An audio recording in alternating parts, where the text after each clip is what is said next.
To my channel Manju's vlog. ഇനി ഉണ്ടാക്കാൻ പോകുന്ന വളരെ എളുപ്പത്തിലുള്ള ഒരു മസാല റൈസ് ആണ് കേട്ടോ.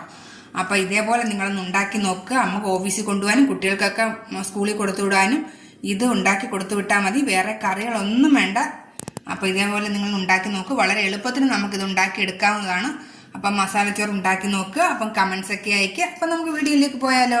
ഞാൻ കുറച്ച് ചോറ് എടുത്തിട്ടുണ്ട് കേട്ടോ. നമ്മളെ സാധാ ചോറാണ് ഞാൻ എടുത്തിരിക്കുന്നത്. ഇന്ന് ഞാൻ ഉണ്ടാക്കാൻ പോകുന്നത് മസാല ചോറാണ് കേട്ടോ. വേറെ കറികളൊന്നും വേണ്ട. നല്ല ഹെൽത്തി ആയിട്ടുള്ള ഒരു മസാല ചോറാണ് ഞാൻ ഉണ്ടാക്കിയെടുക്കാൻ പോകുന്നത്. വേറെ കറികളൊന്നും നിങ്ങൾ ഇതിൻ്റെ കൂടെ ഉണ്ടാക്കണ്ട. അപ്പം അത് നമുക്ക് എങ്ങനെയാണെന്ന് നോക്കാം. ഞാനൊരു പാൻ എടുത്തിട്ടുണ്ട്. അതൊന്ന് ചൂടായിട്ടുണ്ട്. ഞാനൊരു 2 സ്പൂൺ എണ്ണ ഒഴിച്ചു കൊടുക്കുകയാണ്. ഇവിടെ വെളിച്ചെണ്ണയാണ് ഞാൻ ഒഴിക്കുന്നത്. നിങ്ങൾക്ക് വേണമെങ്കിൽ ഗീ ചേർക്കാവുന്നതാണ് കേട്ടോ. വെളിച്ചെണ്ണയ്ക്ക് പകരം കുട്ടികൾക്ക് കൊടുക്കുമ്പോൾ ഗീ ചേർക്കുന്നതാണ് വളരെ നല്ലത്. അപ്പോൾ അതിൻ്റെ കൂടെ തന്നെ വെളിച്ചെണ്ണയുടെ കൂടെ ഞാൻ ഒരു 1/2 സ്പൂൺ കടുക് ഇട്ട് കൊടുത്തു. 2 വറ്റൽമുളക്,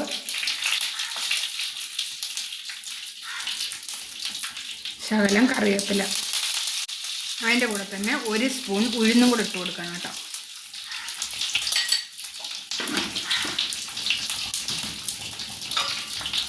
ഉഴുന്നൊന്ന് ബ്രൗൺ കളറാവണം. കടുക് ഒന്ന് പൊട്ടിക്കിട്ടണം.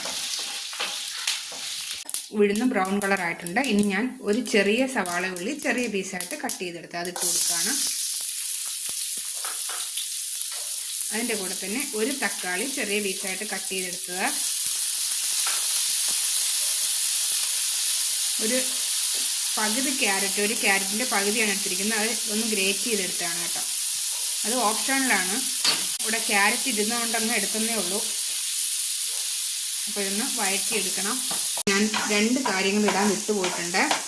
നമുക്കിതൊരു സൈഡിലേക്ക് ഇട്ട് എടുത്തിട്ട്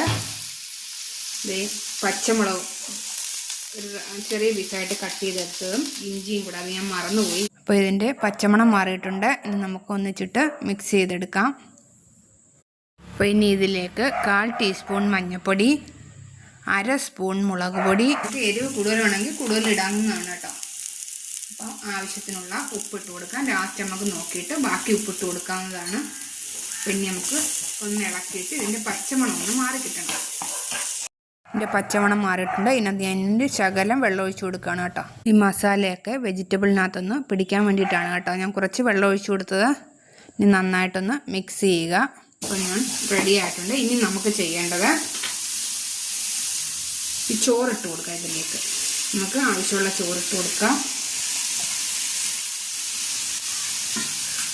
അതിൻ്റെ കൂടെ ഞാനൊരു 1/4 ടീസ്പൂൺ വറുത്ത ജീരകപ്പൊടിയാണ് കേട്ടോ. നിങ്ങൾക്ക് വേണമെങ്കിൽ ജീരകപ്പൊടിയുടെ മണം ഇഷ്ടമല്ലെങ്കിൽ നിങ്ങൾക്ക് ഗരം മസാല ചേർക്കാവുന്നതാണ്. അതിൻ്റെ കൂടെ തന്നെ ഒരു പകുതി നാരങ്ങ, ഒരു പുളിപ്പിന് വേണ്ടിയിട്ടാണ് കേട്ടോ. അപ്പോൾ ഒരു പകുതി നാരങ്ങ ഞാൻ പിഴിഞ്ഞെടുത്തിട്ടുണ്ട്. ഇനി നമുക്ക് നന്നായിട്ടൊന്ന് മിക്സ് ചെയ്തെടുക്കാം.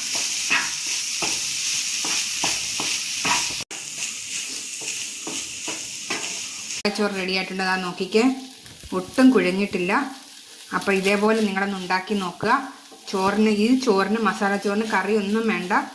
നല്ല ടേസ്റ്റാണ് ഇത് കഴിക്കാനായിട്ട്. അപ്പോൾ നമുക്ക് ലഞ്ചിനൊക്കെ ഇത് ഓഫീസിൽ കൊണ്ടുപോകാനും കുട്ടികൾക്ക് സ്കൂളിൽ കൊടുത്തു വിടാനും ഒക്കെ പറ്റും. അപ്പോൾ ഇതേപോലെ നിങ്ങൾ ഉണ്ടാക്കി നോക്കുക. ലൈക്ക്, ഷെയർ, സബ്സ്ക്രൈബ്, കമൻറ്റ്സ് ചെയ്യാൻ നിങ്ങൾ മറന്നു പോകരുത്. അപ്പോൾ ഇനി ഞങ്ങൾക്ക് വീണ്ടും ഒരു റെസിപ്പിയായിട്ട് നമുക്ക് വീണ്ടും കാണാം. അതുവരെ ബൈ.